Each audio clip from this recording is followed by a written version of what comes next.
네, 시청자 여러분 안녕하십니까? 뉴스타트 2부 시작합니다. 오늘 0시부터 21대 대선 22일 동안의 공식 선거운동이 시작됐습니다. 3파전 양상이죠. 더불어민주당 이재명 후보는 광화문에서 출정식을 열고요. 내용 끝에 가까스로 등록을 마친 국민의힘 김문수 후보, 그리고 개혁신당 이준석 후보는 각각 가락시장과 전남 여수에서 첫 일정을 시작했습니다. 미중 무역 갈등이 잦아들게 될까요? 두 나라가 고위급 회담을 진행한 뒤 긍정적인 반응을 내놨습니다. 조만간 공동성명도 발표할 예정인데요. 이 성명서에 관세 인하와 마약 대응 문제 같은 실질적인 합의가 담길지에 관심이 쏠립니다. 관련 내용은 3부에서 자세하게 짚어보겠습니다. 그럼 이 시각 주요 뉴스부터 살펴보겠습니다. 6월 3일 21대 대통령 선거가 22일 앞으로 다가왔습니다. 모두 7명이 대선 후보로 등록한 가운데 오늘부터 공식 선거운동이 시작됩니다. 내란 우두머리 혐의 등으로 기소된 윤석열 전 대통령의 세 번째 재판이 오늘 열립니다. 법원이 윤 전 대통령의 지하 출입을 불허하면서 형사재판 출석 모습이 오늘 처음으로 공개됩니다. SK텔레콤이 오늘부터 실물 유심 교체 없이 같은 효과를 내는 유심 재설정 방식을 도입합니다. 하지만 가입자가 직접 매장을 찾아가야 서비스를 받을 수 있어 불편은 여전할 것으로 보입니다. 러시아와 우크라이나 정상이 오늘 15일 튀르키예에서 만나 휴전 협상을 벌입니다. 푸틴 러시아 대통령의 직접 회동 제안을 젤렌스키 우크라이나 대통령이 받아들였습니다. 한국전력공사의 자회사인 한전 KDN 하청업체 직원들이 소모품 비용을 과다 청구하는 방식으로 횡령을 저지른 사실이 적발됐습니다. 회사는 감사에 착수했고 직원들도 경찰에 자수했습니다.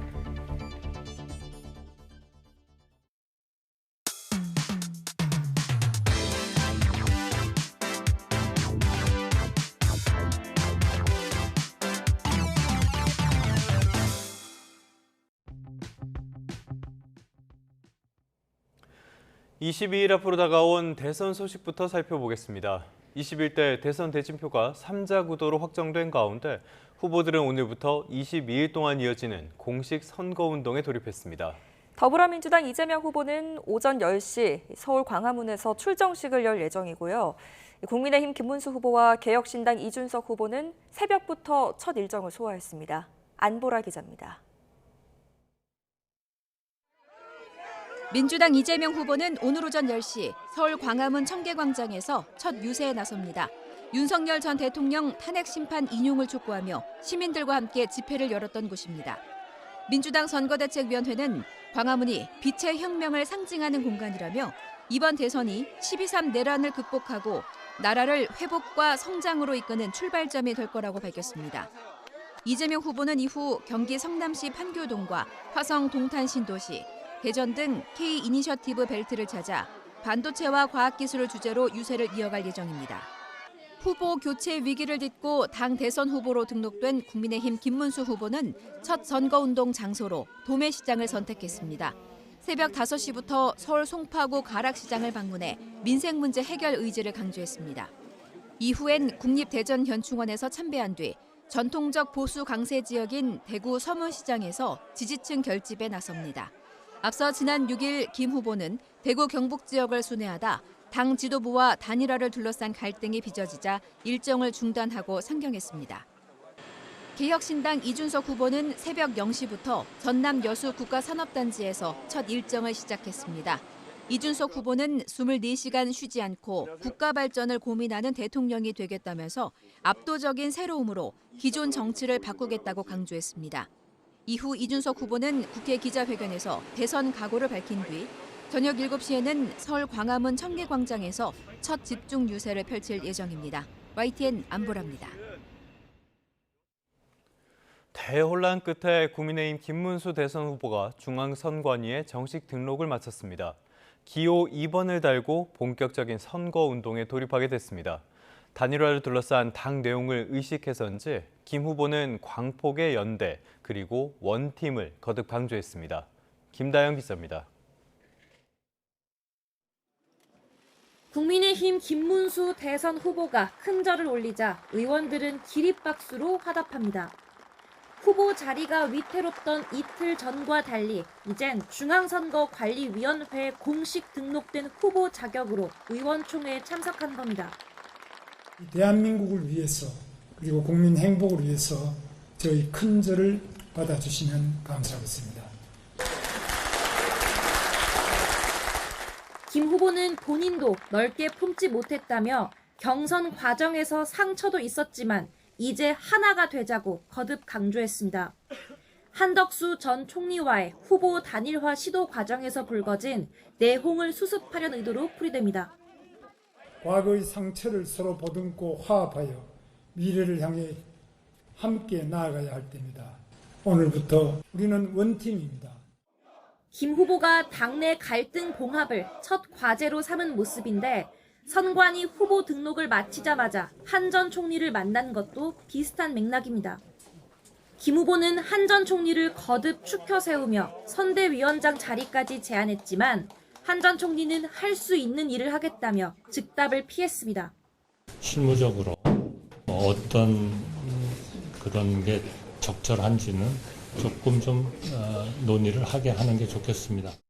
김 후보는 단일화 실패를 두고 지도부 책임론이 계속 언급되는 데에는 광폭의 빅텐트로 가야 한다며 사실상 대폭 물갈이 가능성을 일축했습니다. 권영세 의원이 비상대책위원장 자리를 스스로 내려놓은 가운데 대선 실무 전반을 총괄하는 사무총장엔 4선의 박대출 의원이 내정됐습니다. 김 후보는 중앙선거대책위원회 첫 회의를 열어 본격적인 대선 체제에 들어갔는데 단일화를 두고 진통이 컸던 만큼 의원들의 적극적인 협조가 이뤄질지는 미지수입니다. YTN 김다현입니다. 지난 일주일 동안 국민의힘은 그야말로 대혼란이었습니다. 김문수 후보와 한덕수 전 총리의 단일화 잡음부터 심야 후보 교체, 그리고 찬반 투표 최종 부결까지 결국 김문수 후보로 대선을 치르게 됐지만요. 본선 레이스의 파장이 만만치 않을 것으로 보입니다. 박광열 기자입니다. 지난 3일 전당대회 국민의힘 김문수 후보의 대선 후보직 확정 직후부터 잡음은 시작됐습니다. 경선 과정에서 줄곧 강조해 표심을 끌어모았던 한덕수 후보와의 즉각적인 단일화 입장에 거리를 두면서 속도 조절 기류를 내비친 겁니다. 또 당원들도 저를 오늘 뽑아줬는데 오늘부터 벌써 단일화 방안을 내놓는다 이렇게 하면은 좀 이상 안 하겠습니까? 지도부는 난색을 보였습니다. 선관위 후보 등록 뒤 무소속 후보로 단일화되면 기호와 당명, 선거 비용 등 문제에 직면한다며 빠른 합의를 촉구했고 후보 측과 감정의 골은 깊어졌습니다. 지방 일정을 강행한 김 후보를 만나러 지도부가 KTX에 몸을 싣자 후보가 서울로 되돌아오고 늦은 밤 김 후보 집 앞에서 기다렸지만 만나지 못하는 등 숨바꼭질이 계속됐습니다. 당에서 후보 단일화를 주도하고 싶었겠습니까? 오늘은 후보 비서실장도 통화가 안 되고 또 후보님과도 통화가 안 돼서 후보 선출 6일 만에 이뤄진 의원들과의 첫 공식 대면에선 가시도친 설전까지 벌어졌습니다. 무소속 후보를 우리 당의 대통령 후보로 만들기 위해 온갖 불법 부당한 수단을 동원하고 있습니다. 그리고 더 큰 지도자가 되려는 사람이라면 자기 자신을 버릴 줄도 알아야 됩니다. 어렵게 성사된 단일화 협상 역시 제자리 걸음의 연속이었습니다. 가까스로 후보 등록 전 단일화라는 시점엔 뜻을 모았지만 서로 유리하다고 생각되는 룰을 고집하며 이견을 좁히지 못했습니다. 자기들의 실속을 차릴 궁리만 하면서 협상을 깨는 일에 전략했습니다. 민주당 이재명 후보가 국민의힘 후보의 경선 과정에서 영향을 끼칠 수 있는 방법, 저희는 도저히 받아들일 수 없다. 급기야 당 지도부를 통한 강제 단일화, 정당사 초유의 심야 후보 교체 작업이 추진됐습니다. 그러자 절차적 공정성을 문제 삼는 일부 의원들의 반발, 여기에 후보 교체를 막으려는 김 후보 측 법적 대응까지 이어지며 혼돈은 극에 달했습니다. 운명은 다름 아닌 당심이 갈랐습니다. 한덕수 후보로의 후보 교체를 위한 전당원 투표에서 절반 이상이 부결의 표를 던지며 그동안의 모든 과정은 없었던 일이 된 겁니다. 단일화 압박과 후보 교체 논란에 그간 날선 발언을 쏟아냈던 김 후보. 후보로 확정되자 화합과 통합, 빅텐트 구축을 호소했습니다. 화합하고 더 또 우리 당만이 아니라 폭을 더 넓게 해서 전체적으로 이 광폭의 빅텐트를 통해서 국민의힘은 돌고 돌아 김문수 카드로 대선을 치르게 됐습니다. 하지만 단일화 관련 말 바꾸기 논란, 또 단일화 삿바 싸움 과정에서 여러 잡음은 이 감동 있는 단일화와 정반대인 최악의 시나리오였다는 분석이 지배적입니다. 당 지도부도 후보 교체 시도가 당원으로부터 제동이 걸리며 내상을 입은 만큼 제대로 된 선거전 자체가 어렵지 않겠느냐는 비관적 전망도 적지 않습니다. YTN 박광렬입니다. 더불어민주당 이재명 대선 후보는 공식 선거운동 첫날 서울 광화문 광장을 시작으로 본격적인 유세전에 돌입합니다. 이어서 경기 성남시 판교, 화성 동탄, 대전을 차례로 방문해서 선도 경제를 이끌겠다는 구상을 발표할 예정입니다. 김다연 기자입니다. 민주당 이재명 대선 후보는 제21대 대선 공식 선거운동 첫날 유세 장소를 서울 광화문 광장으로 선택했습니다. 지난해 12.3 비상계엄 선포 이후 윤석열 전 대통령 파면까지 124일간 광화문을 메웠던 국민의 함성을 유세로 이어가 빛의 혁명을 완성하겠다는 구상입니다. 아시는 것처럼 이제 광화문이 빛의 혁명의 상징적인 공간으로 저희들은 이해를 하고 있고, 이어 선도 경제를 만들겠다는 의미로 경기 성남시 판교와 화성 동탄, 대전 등을 이른바 K 이니셔티브 벨트로 묶고 유세를 이어간다는 계획입니다. 판교에서 혁신과 관련된 브라운백 미팅을 아마 예정하고 있고요. 그다음에 3시에 K반도체 유세를 동탄에서 할 예정입니다. 공식 선거운동 시작 하루 전까지 이 후보는 호남 지역을 돌며 경청 투어 일정을 마무리했습니다. 10하루에 걸쳐 모두 51개 지역을 방문한 이 후보는 민생을 살려달라는 절절한 호소가 목에 멍에처럼 감기고 있다며 소회를 밝혔습니다. 소멸 위기 지역들 거기를 많이 다닌 편인데 그래서 그런지 모르겠지만 정말 거의 절망적인 상황인 것 같습니다. 대선이 20여일 앞으로 다가온 가운데 이재명 후보는 경청과 통합을 기본 콘셉트로 지역을 돌며 본격적인 유세를 펼칠 예정입니다. 민주당 선대위는 테러 위협이 커지는 상황이라며 새로운 형태의 유세 방법을 여러 각도로 고민하고 있다고도 설명했습니다. YTN 김다현입니다.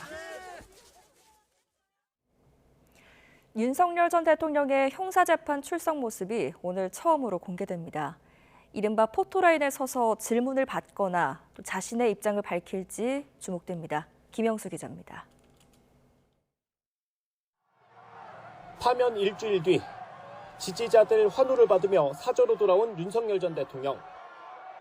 그러나 지난달 14일과 21일 열렸던 내란 우두머리 혐의 형사재판에는 비공개로 출석했습니다.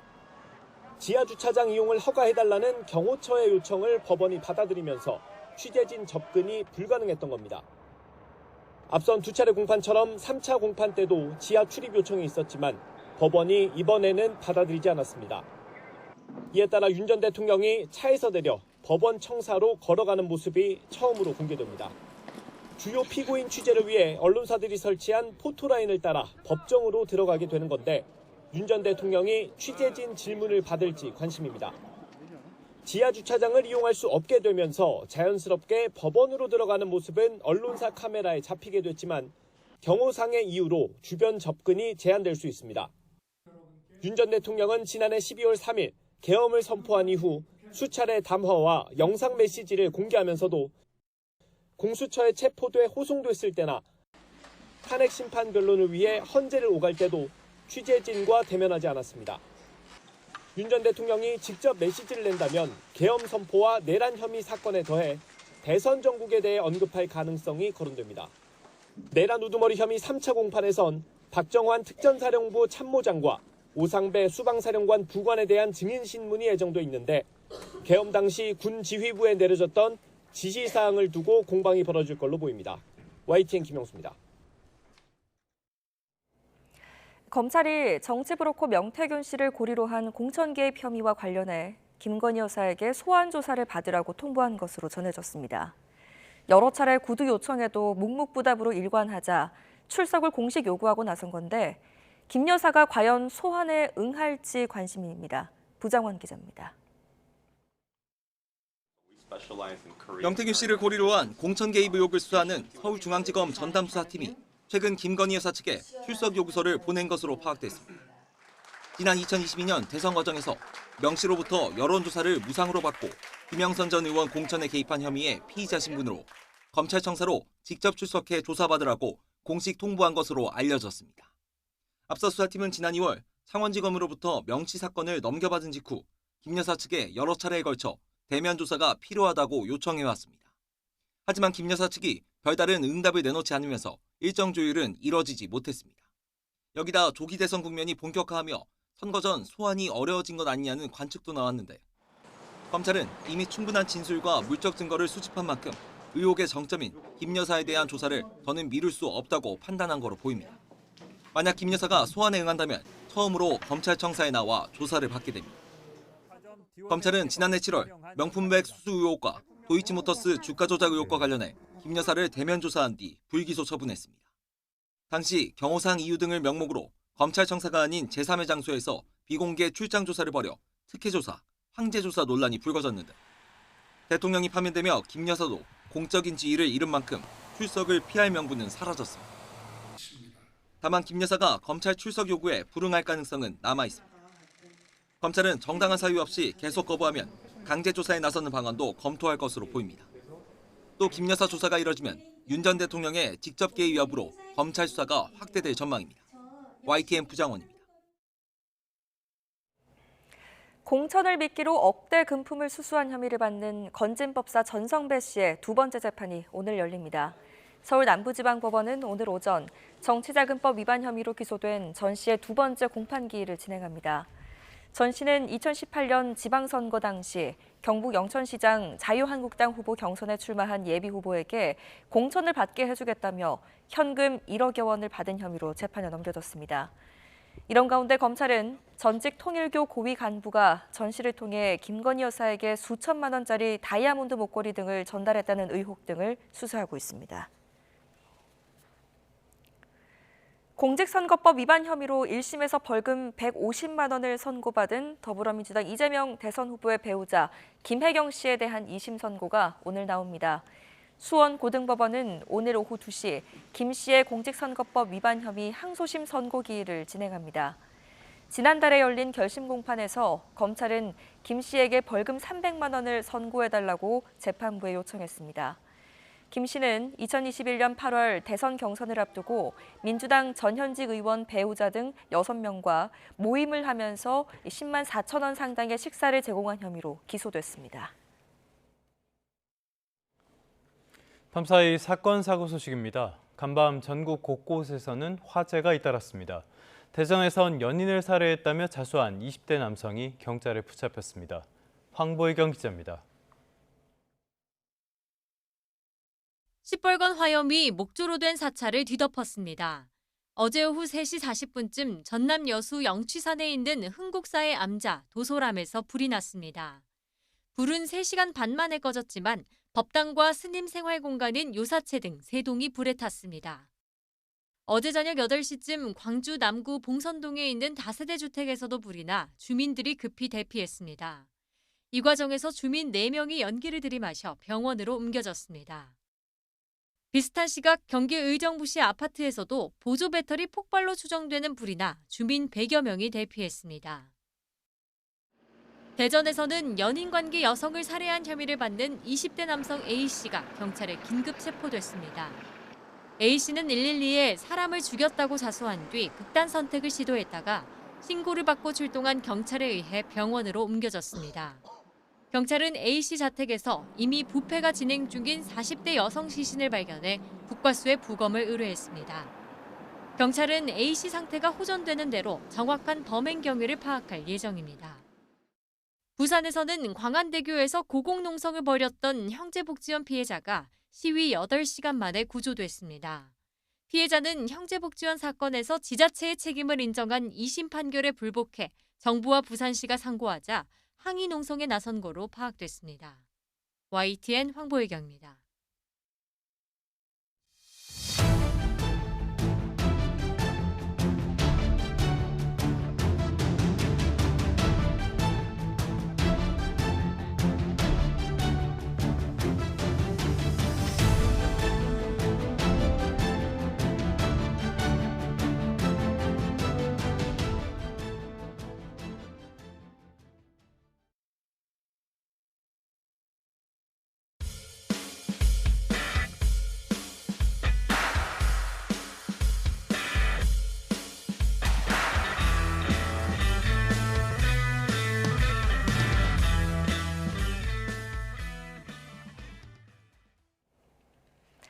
네, 6월 3일 대선을 22일 앞두고 분주하게 움직이는 각 당의 소식들 알아보겠습니다.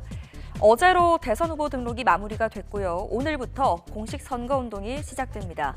제21대 대통령 선거에 후보 7명이 최종 등록한 것으로 집계가 됐습니다. 중앙선거관리위원회는 대선 후보자 등록 마지막 날인 오늘 국민의힘 김문수 후보가 추가로 등록 서류를 제출했다고 밝혔습니다. 이로써 더불어민주당 이재명 후보 기호 1번, 국민의힘 김문수 2번, 개혁신당 이준석이 4번, 민주노동당 권영국 5번, 자유통일당 구주화 6번, 무소속 황교안 7번, 무소속 송진호 후보가 8번으로 결정됐습니다. 공직선거법에 따라 국회의석이 많은 정당부터 앞선 번호를 부여받게 되는데요. 기호 3번은 조국혁신당이 후보자를 내지 않으면서 결번이 됐습니다. 네, 그럼 각 후보들이 선택한 첫 선거운동 장소는 어떤 의미를 담고 있을까요? 제21대 대선 공식 선거운동 첫날인 오늘 더불어민주당 이재명 대선 후보는 서울 광화문 광장에서 첫 유세에 나섭니다. 이 후보는 오전 10시 광화문 청계광장에서 광장의 유세라는 주제로 첫 선거운동을 진행합니다.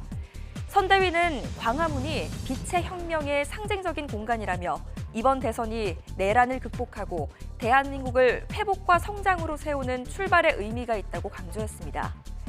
이 후보는 이후에 경기도 판교와 화성 동탄 신도시, 또 대전을 방문해서 반도체와 과학기술 주제로 집중 유세를 벌일 계획입니다. 국민의힘 김문수 대선 후보가 서울 송파구 가락시장을 찾아서 상인들의 민심을 청취하며 공식 선거운동 첫날 일정을 시작했습니다. 김 후보는 이어서 여의도 당사로 자리를 옮겨 중앙선거대책위원회 회의를 열고 선대위 추가 인선도 발표합니다. 오후에는 국립대전현충원에서 제2연평해전, 연평도 포격전 전사자와 천안함 46 용사의 묘역을 참배할 예정입니다. 김 후보는 전통적인 강세 지역인 대구 서문시장에서 첫 유세전에 나서며 지지를 호소할 계획입니다.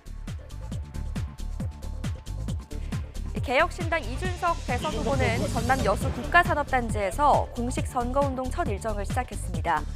이 후보는 대통령이 되면 압도적인 새로움으로 기존의 정치를 바꾸겠다고 강조했습니다. 직접 들어보시죠.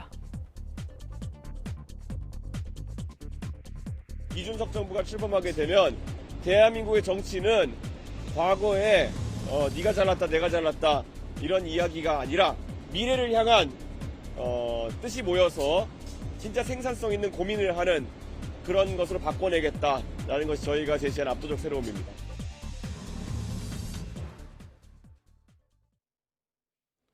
대선 소식 조금 더 깊이 살펴보겠습니다. 국민의힘의 대선 후보 교체 논란은 일단락됐습니다. 하지만 당내 여지는 이어지고 있습니다. 논란을 자초한 지도부 모두 사퇴해야 한다는 요구가 나오는데요. 대선 이후에 당권 구도, 적자는 영향을 줄 것이라는 관측도 나옵니다. 임성재 기자입니다. 당에 의한 대선 후보 교체 논란 끝에 권영세 비대위원장이 사퇴했지만 당 안팎에선 남은 지도부를 향한 책임론 제기가 여전합니다. 주로 경선에 나섰던 인사들을 중심으로 권성동 원내대표까지 사퇴해야 한다는 요구가 이어지고 있는 겁니다. 탈당 뒤 미국으로 떠난 홍준표 전 대구시장은 이른바 권권 지도부를 직접 거론하며 경선판을 혼미하게 한 책임을 지라고 목소리를 높였습니다. 의원직 사퇴는 물론 정계에서 은퇴하란 날선 비판도 이어갔습니다. 경선 발표 이틀 전부터 결국 후보를 못 낼지도 모른다. 이 당은 결국 한덕수 밀고 그 다음에 가처분 들어가고.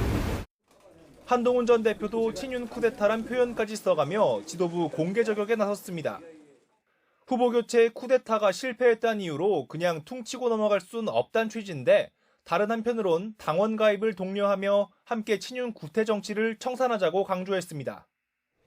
친한계로 꼽히는 일부 의원들도 정당 민주주의를 해친 지도부의 임기는 사실상 끝난 셈이라며 한 전 대표 발언에 힘을 실었습니다. 일각에선 대선 뒤 당권을 놓고 벌써 세대결이 시작된 게 아니냐는 분석도 나오는데 김문수 후보는 일단은 권 원내대표 교체론을 일축했습니다.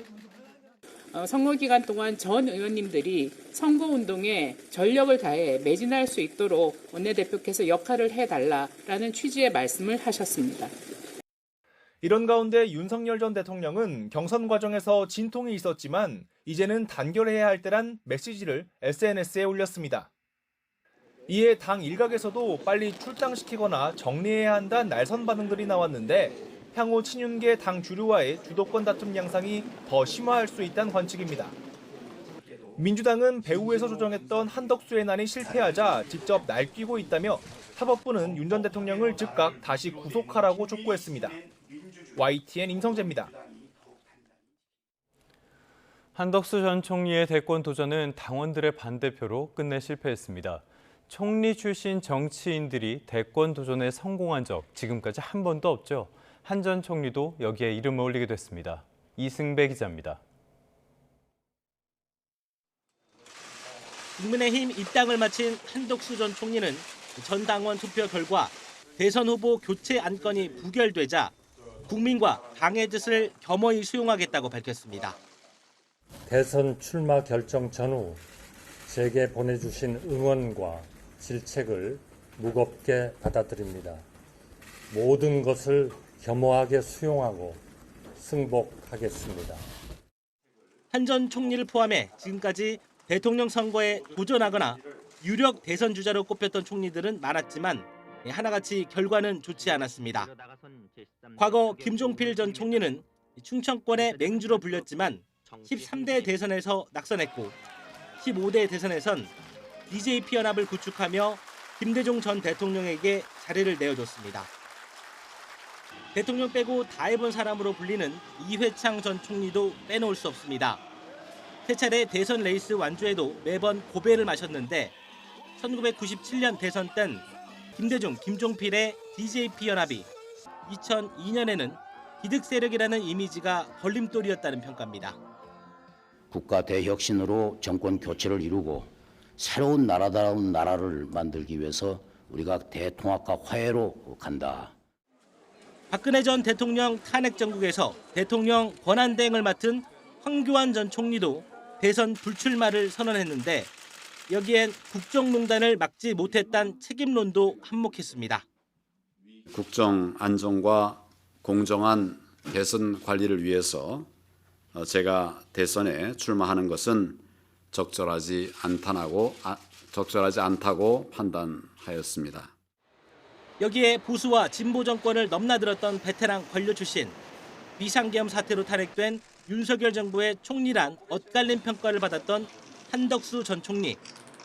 고심 끝에 대권에 도전했지만 극심한 내홍만 빚으며 결국 국무총리 대권 흑역사에 이름을 올렸습니다. YTN 이승배입니다.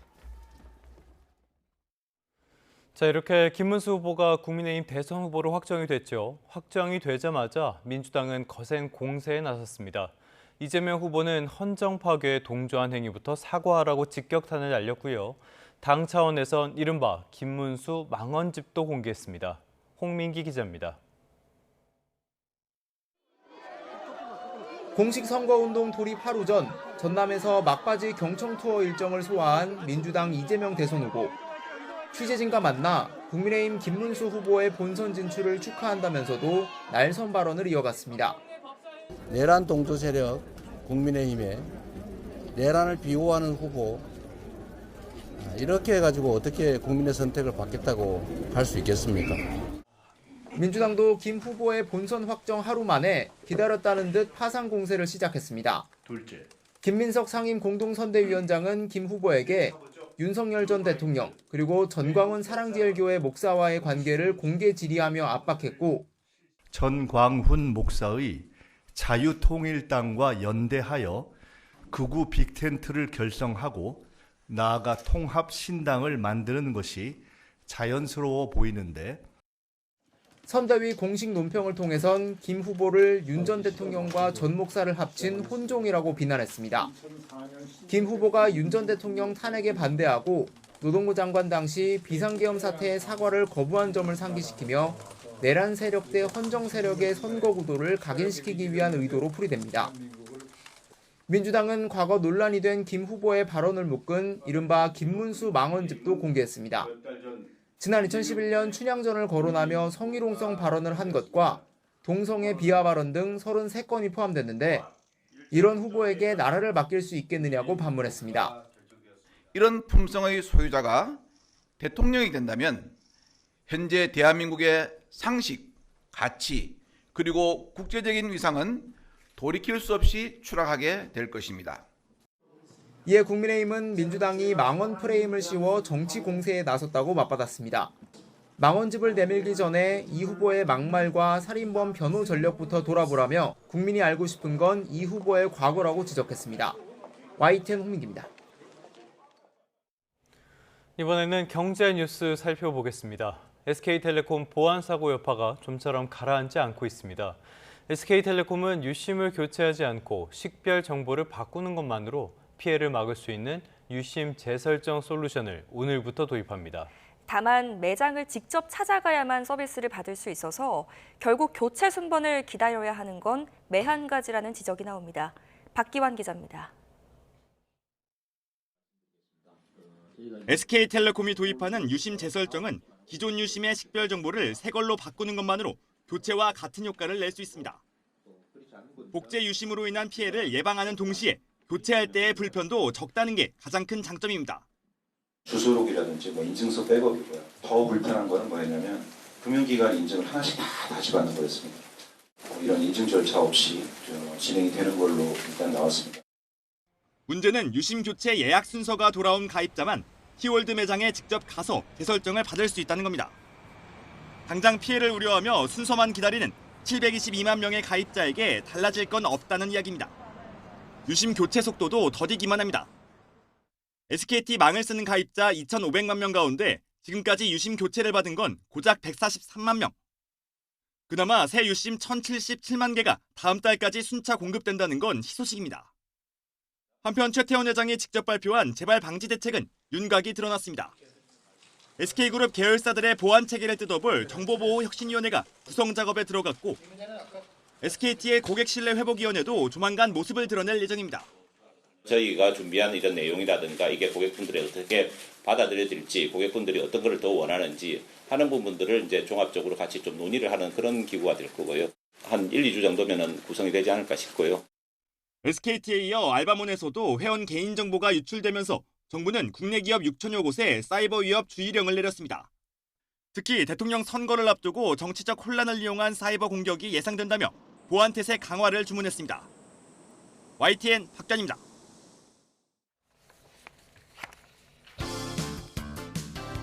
오늘의 경제 일정입니다. 5월 초 우리나라의 수출은 어땠을까요? 우리나라 수출이 편한 결과가 오늘 오전에 발표됩니다. 지난달 우리나라 수출은 3.7% 늘었지만 관세 폭탄의 여파로 자동차와 일반 기계 수출이 줄어들면서 대미 수출액은 6.8% 감소했습니다. 이번 주 우리 증시가 미국과 중국 간의 무역 협상 기대감에 상승 흐름을 탈 것이라는 전망이 나오고 있습니다. 시장에선 미중 간 관세 갈등이 협상 국면으로 전환되면서 투자 심리에 긍정적 영향을 미칠 것으로 보고 있습니다. 지난주 코스피는 외국인의 순매수로 상승세를, 코스닥 지수는 외국인의 순매도로 하락세를 나타냈습니다. 한국토지주택공사 LH가 오늘부터 신생아, 다자녀 가구를 대상으로 전세 임대형 든든주택 2,800가구 청약 접수를 시작합니다. 이 든든주택은 LH가 빌라와 다세대 주택 등을 임대한 뒤 입주자에게 재임대하는 방식으로 무주택 신생아, 다자녀 가구라면 소득과 자산에 관계없이 지원이 가능합니다. 지금까지 오늘의 경제 일정이었습니다.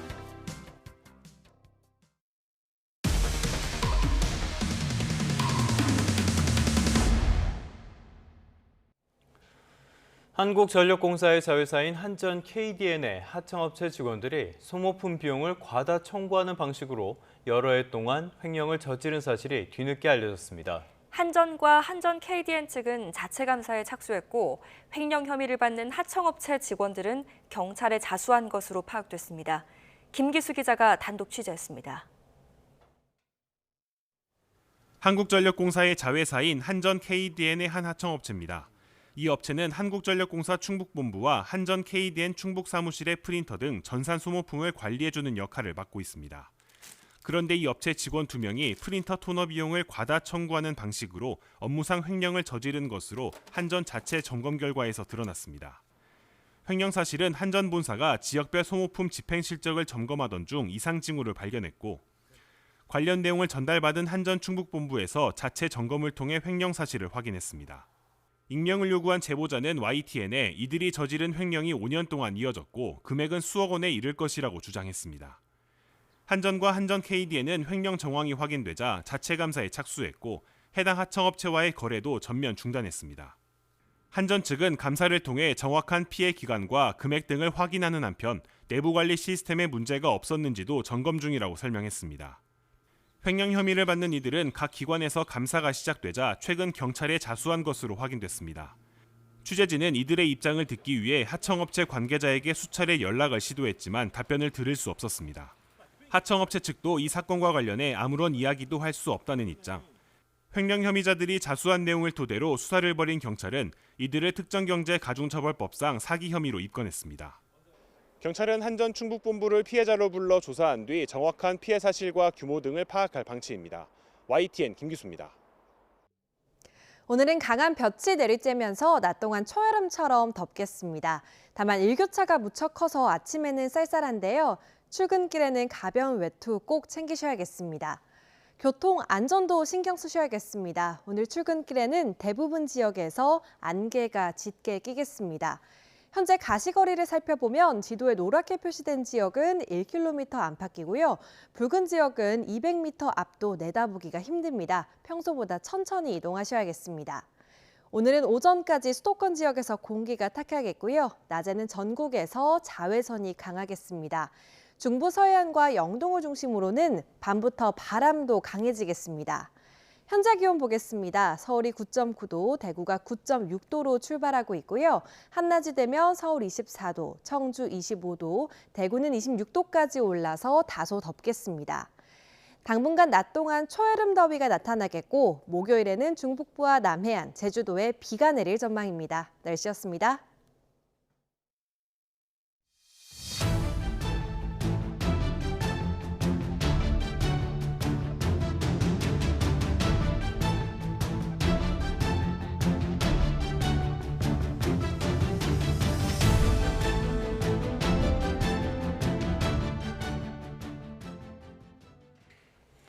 다시 대선 전국으로 가보겠습니다. 6월 3일 대선까지 22일 동안 이어지는 공식 선거운동이 오늘부터 시작됐습니다.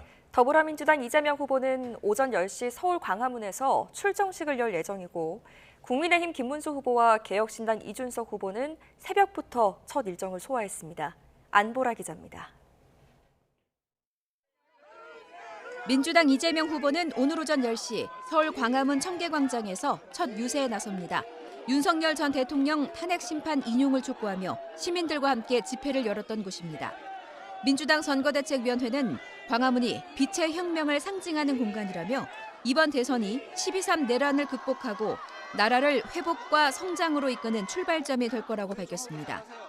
이재명 후보는 이후 경기 성남시 판교동과 화성 동탄 신도시, 대전 등 K 이니셔티브 벨트를 찾아 반도체와 과학기술을 주제로 유세를 이어갈 예정입니다. 후보 교체 위기를 딛고 당 대선 후보로 등록된 국민의힘 김문수 후보는 첫 선거운동 장소로 도매시장을 선택했습니다.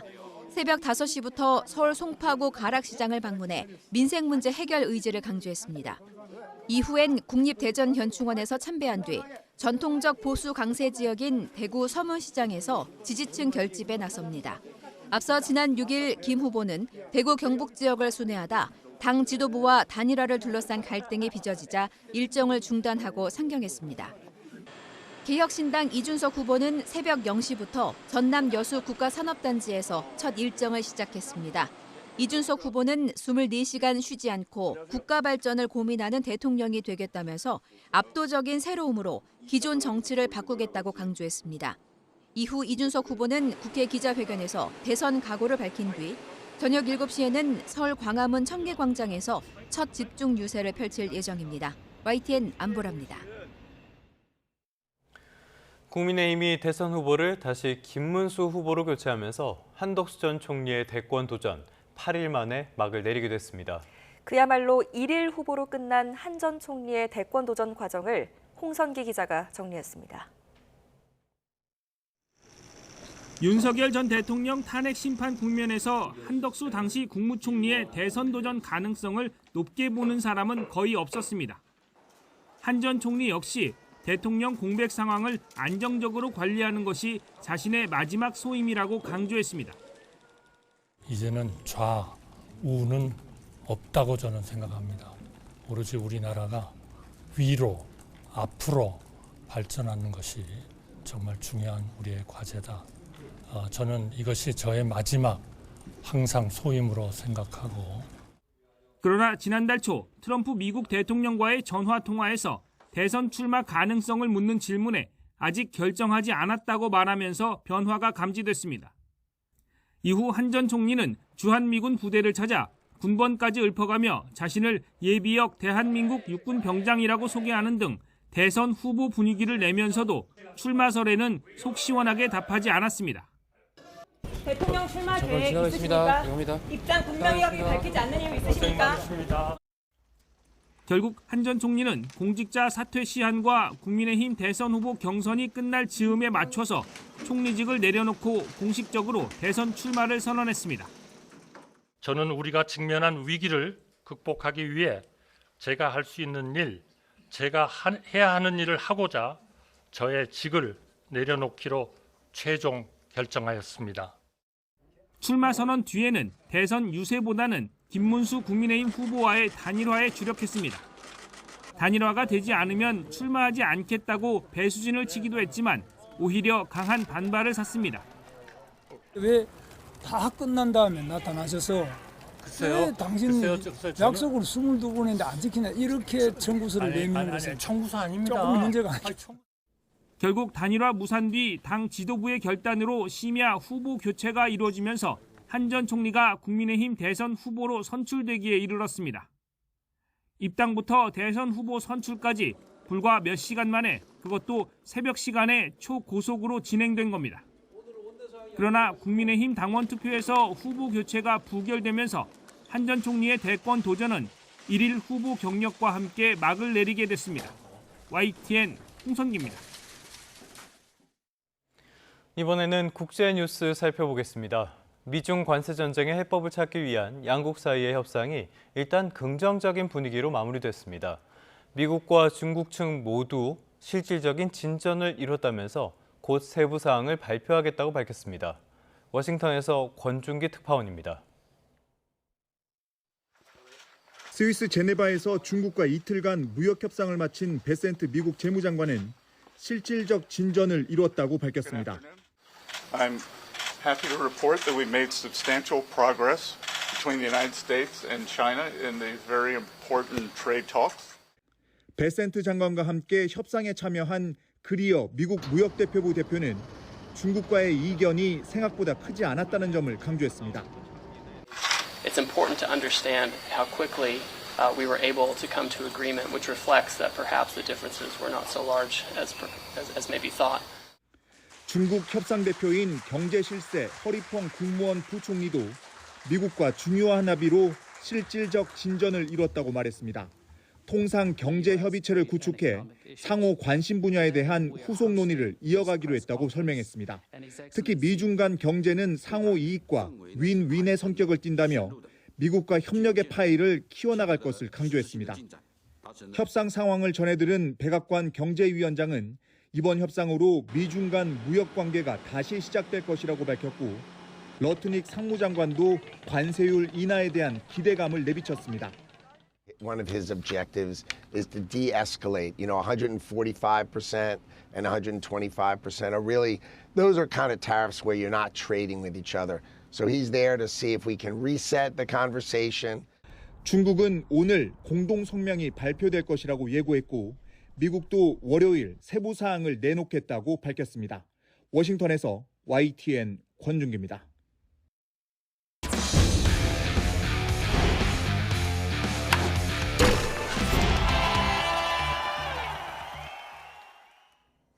월요일 스포츠 뉴스입니다. 프로야구 한화가 키움을 상대로 3연전을 삭스리하면서 12연승을 질주했습니다. 선발 와이스가 8이닝 동안 안타를 하나만 내주는 빼어난 피칭으로 승리의 주역이 됐습니다. 프로야구 소식 양시창 기자입니다. 한화의 연승 행진 12번째 경기 주역은 단연 와이스였습니다. 1회 최주환에 우전 안타를 내줬지만 이게 이날의 마지막 피안타였습니다. 2회 세 타자를 모두 삼진으로 돌려세우며 빠르게 안정감을 찾은 와이스는 8회까지 삼진 9개를 곁들이며 키움 타선을 철저하게 봉쇄했습니다. 시속 156km를 넘나드는 빠른 직구와 140km에 육박하는 슬라이더, 130km를 밑도는 커브를 모두 결정구로 사용하며 상대 타선 방망이를 헛돌게 했습니다. 8이닝 무실점에 1피안타, 2볼넷, 투구수는 93개로 완봉승에 도전하지 않고 교체된 게 아쉬울 정도로 눈부신 피칭을 선보였습니다. 타선도 힘을 냈습니다. 초반에는 상대 실책으로 점수를 뽑았지만 이진영의 홈런 등 경기 후반으로 갈수록 타선도 불이 붙으며 8점까지 점수를 쌓았습니다. 키움과의 3연전을 모두 쓸어 담은 한화는 지난 1992년 이후 33년 만에 12연승을 질주하며 구단 최다인 14연승 기록에 또 한 걸음 다가섰습니다. We're just playing really good fundamental baseball. We're pitching it really well. Our bullpen has been outstanding, and our catchers have been phenomenal. 지난 7일 한화의 선두 자리를 내준 LG도 대구 원정 3연전을 모두 쓸어 담으며 한화를 다시 한 경기 차로 추격했습니다.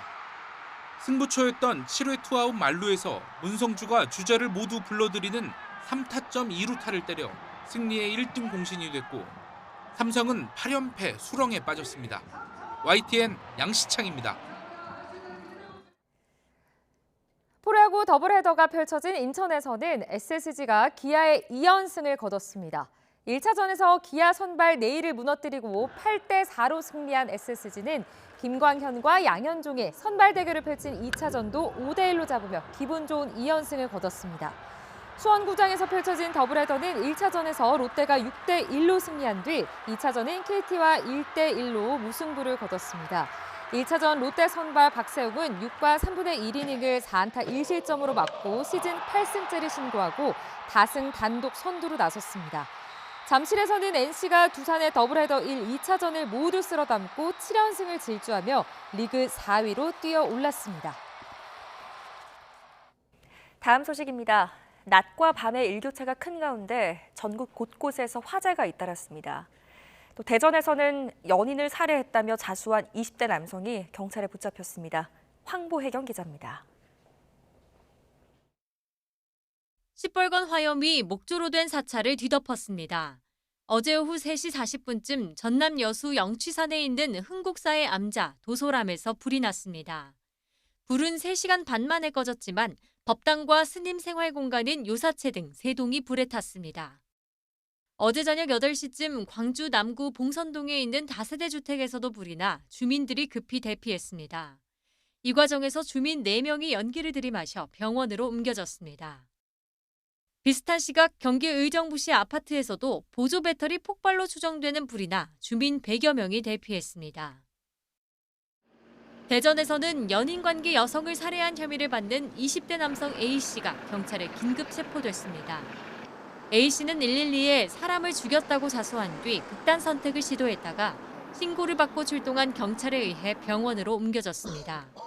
경찰은 A씨 자택에서 이미 부패가 진행 중인 40대 여성 시신을 발견해 국과수에 부검을 의뢰했습니다. 경찰은 A씨 상태가 호전되는 대로 정확한 범행 경위를 파악할 예정입니다.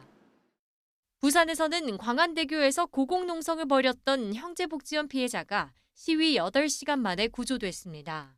피해자는 형제복지원 사건에서 지자체의 책임을 인정한 2심 판결에 불복해 정부와 부산시가 상고하자 항의 농성에 나선 거로 파악됐습니다. YTN 황보혜경입니다. 일본군 위안부 피해자인 이옥선 할머니가 건강 악화로 어제 별세했습니다. 향년 97세입니다. 정부에 등록된 일본군 위안부 피해자 가운데 생존자는 이제 6명만이 남게 됐습니다. 이정원 기자입니다. 1928년 부산에서 태어난 이옥선 할머니는 6남매 가운데 둘째로 태어났습니다. 어려운 집안 형편 탓에 양딸로 들어간 집에서 심부름을 나간 길이 악몽의 시작이었습니다. 건장한 남자 2명이 무작정 할머니를 끌고 갔고 도착한 곳은 중국에 있는 일본군 비행부대였습니다. 당시 이 할머니 나이는 14살. 3년 동안 일본군 위안부 고초를 겪다가 광복을 맞았지만 고국당은 한참이 지난 2000년에야 밟을 수 있었습니다. 이듬해 일본군 위안부 피해자로 등록한 뒤엔 위안부 문제 해결을 위한 인권운동에 투신했습니다. 적극적인 해외 증언 등을 통해 일본군의 만행을 세계인에게 알렸고 일본 정부를 상대로 직접 법원 문도 두드렸습니다. 칼 맞고 매 맞고 고통을 많이 받아서요. 그러면 그 사람들이 사죄를 하고 배상을 하면 얼마만큼 우리를 주겠습니까? 우리는 10억을 받아도 모자랍니다. 이 할머니 별세로 정부에 등록된 일본군 위안부 피해자 가운데 생존자는 이제 6명만 남게 됐습니다. 이 할머니 빈소는 용인 신라관에 마련됐고 발의는 14일입니다. 그토록 외쳤던 일본 정부의 공식 사죄는 끝내 받지 못한 채 이 할머니는 생전 뜻에 따라 인천 앞바다에서 영면에 들어갈 예정입니다. 나이 어린 거 천 모르는 거 모두 끌어갔거든. 끌어가다 뭐라는가 다 죽겠지. 그런 거 생각하면 우리가 용서할 수가 없지. YTN 이종원입니다.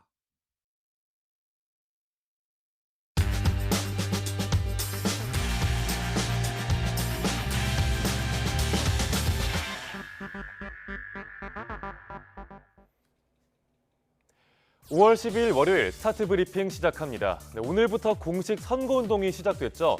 본격적으로 막을 올린 대선 레이스 관련해서 아침 신문들이 어떤 기사들 다뤘는지 살펴보겠습니다. 오늘 새벽 0시부터 22일간 공식 선거운동이 펼쳐집니다. 기호 1번은 이재명, 2번은 김문수, 4번은 이준석 후보입니다. 주요 후보들이 어디에서 선거운동을 시작하는지 먼저 보겠습니다. 민주당 이재명 후보는 광화문을, 국민의힘 김문수 후보는 서울 송파 가락시장을 선택했습니다. 개혁신당 이준석 후보는 오늘 0시에 전남 여수 국가산단을 찾았습니다. 한편 이들의 재산도 함께 공개가 됐는데요. 이재명 후보는 30억 8천만 원, 김문수 후보 10억 6천만 원, 이준석 후보가 14억 7천만 원을 각각 신고했습니다. 이번 대선에는 총 7명이 후보로 등록했는데요. 3번은 결번이고요. 5번부터 8번까지는 원외 정당과 무소속 후보들이 이름을 올렸습니다.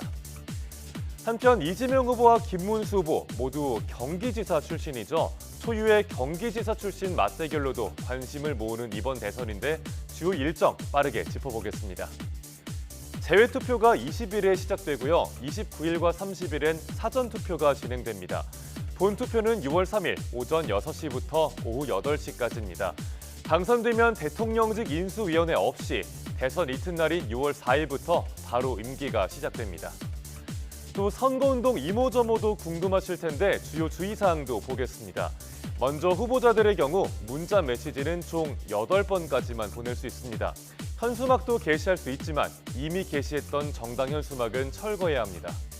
또 유권자도 특정 정당과 후보를 홍보하는 선거운동을 할 수 있는데요. 단 확성기를 쓰거나 5개 집회를 하는 건 안 됩니다. 딥페이크 영상을 제작 편집하고 유포 상영하는 행위는 모두 엄격한 단속 대상입니다. 이제 22일 동안 전국 곳곳에서 치열한 선거운동이 펼쳐질 텐데 후보와 유권자 모두 지킬 건 지키는 선거운동 기간이 되기를 바랍니다.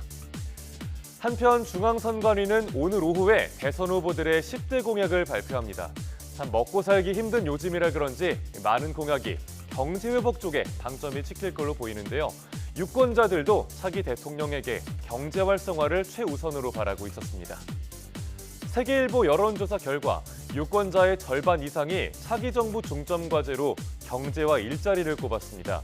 경제 분야에선 경기 회복이, 정치 분야에선 양극화 해소와 협치 강화가 지목됐고요. 사회 분야에선 지방 소멸, 복지 분야에선 저출생 해결이 1순위로 꼽혔습니다. 주요 후보들의 경제 공약도 맛보기로 살펴보겠습니다. 민주당 이재명 후보는 1호 공약으로 AI 투자 100조 원 시대를 내걸었습니다. 국민의힘 김문수 후보도 각종 경제 정책과 AI 부양책 패키지를 1호 공약으로 제시했습니다. 다크호스로 꼽히는 개혁신당 이준석 후보는 반면 1호 공약으로 정부 개편을 내세웠고요. 지켜질 수 있는 약속일지 아님 공연불일지 공약을 꼼꼼하게 따져보는 것도 정말 중요하죠. 오늘 어떤 대선 공약이 발표될지 함께 지켜보시죠. 5월 12일 아침 신문 살펴봤습니다. 지금까지 스타트 브리핑이었습니다.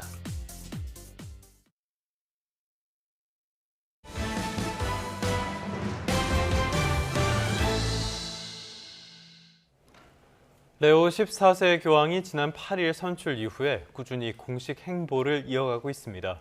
첫 주일 기도를 집전한 교황은 우크라이나와 중동 전쟁 등 세계 정세에 관한 견해를 밝히면서 더 이상 전쟁은 안 된다고 강조했습니다. 조수연 특파원이 보도합니다. 레오 14세 교황이 지난 8일 선출 당일에 이어 두 번째로 대중 앞에 등장했습니다. 교황으로서 첫 부활 3종 기도를 집전하기 위해서입니다. 교황은 80년 전 2차 세계대전이 종식됐지만 오늘날 3차 세계대전이 조각조각 벌어지고 있다고 지적했습니다. 조각난 3차 세계대전은 프란치스코 전 교황이 자주 사용한 표현입니다. 레오 14세 교황은 더 이상의 전쟁은 안 된다며 전 세계에 평화의 기적이 허락되기를 기도했습니다. Mi rivolgo anch'io ai grandi del mondo ripetendo l'appello sempre attuale. Mai più la guerra. 교황은 우크라이나 국민의 고통을 가슴에 품고 있다면서 정의롭고 항구적인 진정한 평화가 조속히 이루어져야 한다고 호소했습니다. 또 가자 지구에서 벌어지고 있는 상황에 대해서도 깊은 슬픔을 느낀다며 휴전과 이스라엘 인질 석방, 인도주의적 지원을 촉구했습니다. 최근 충돌했던 인도와 파키스탄의 휴전은 환영 입장과 함께 후속 협상을 통해 영구적인 합의에 이르길 희망한다고 언급했습니다. 아울러 여러 국가가 5월 11일에 기념하는 어머니의 날과 관련해 모든 어머니가 행복한 날을 보내기를 바란다고도 했습니다. Transmitiu muito amor, muita compaixão. E a cara dele, o rosto dele representa que vai transmitir muito amor para a gente, né? 교황의 즉위 미사는 오는 18일 거행되고 첫 일반하련은 21일로 예정돼 있어 바티칸에는 세계 각지에서 신자들의 발길이 이어질 것으로 보입니다. 과거 3차례 한국을 방문한 레오 14세 교황은 2년 뒤 세계 청년대회 참석차 다시 한국을 찾을 전망입니다. 바티칸에서 YTN 조수연입니다. 오늘은 맑은 하늘 아래 낮 동안 초여름처럼 덥겠습니다. 다만 일교차가 커서 아침 저녁에는 쌀쌀한데요. 현재 서울 기온도 10도 선을 보이고 있어서 출근하실 때 가벼운 겉옷 꼭 챙기셔야겠습니다. 교통 안전에도 주의가 필요합니다. 오늘 아침 전국 대부분 지역에 짙은 안개가 끼어 있습니다. 현재 가시거리부터 살펴보겠습니다. 지도에 노랗게 표시된 곳은 가시거리가 1km 안팎이고요. 붉은 지역은 200m 앞도 내다보기가 힘든 상황입니다. 특히 해안가나 강과 호수 인근에선 주변보다 더욱 안개가 짙습니다. 추돌 사고 발생하지 않도록 조심하셔야겠습니다. 해가 뜨면 안개는 점차 걷히겠지만 오전까지 수도권 지역은 공기가 탁하겠습니다. 현재 기온 보면 서울이 9.9도, 대구는 9.6도로 쌀쌀하고요. 한낮에는 서울이 24도, 대전과 광주 25도, 대구는 26도까지 올라서 다소 덥겠고 자외선도 강하게 내리쬐겠습니다. 당분간 기온은 예년 수준을 웃돌겠습니다. 목요일에는 중북부와 남해안, 제주도에 비가 내릴 전망입니다. 중부 서해안과 영동 지역을 중심으로 밤부터 바람도 강하게 불겠습니다. 날아갈 수 있는 시설물은 미리 점검하셔야겠습니다. 지금까지 YTN 이혜민입니다. 3분 뒤에 뉴스타트 3부가 계속됩니다.